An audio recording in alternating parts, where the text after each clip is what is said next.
Inflation, that's one of those words that's getting under everybody's skin these days. It's been terrible. We just saw recently a 4-decade high when it comes to inflation, whether it's airfares or fuel or even cost of groceries. Things are just getting out of hand. Jeff, it's one of these things that's on everybody's minds. What do you think about how we should deal with inflation? And if it's not on your mind, you're reminded when you go to the gas pump or the grocery store for sure.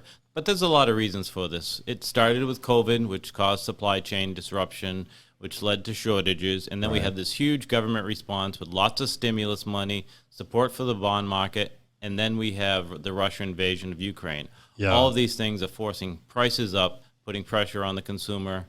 And it is, you're right, it is scary.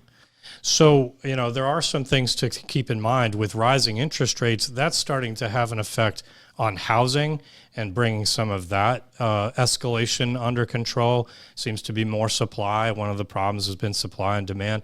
So when it comes to autos, we've started to see some change in how that's all working.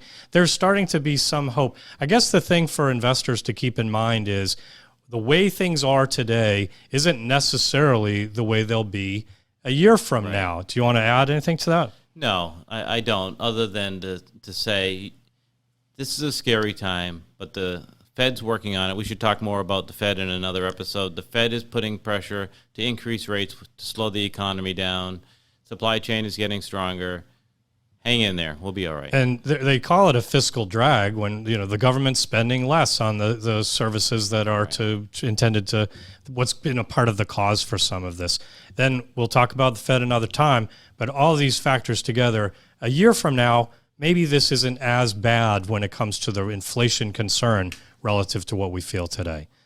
Hang in there. If you need help with your financial planning or portfolio management, reach out to us at Asset Management Resources at amrfinancial.com.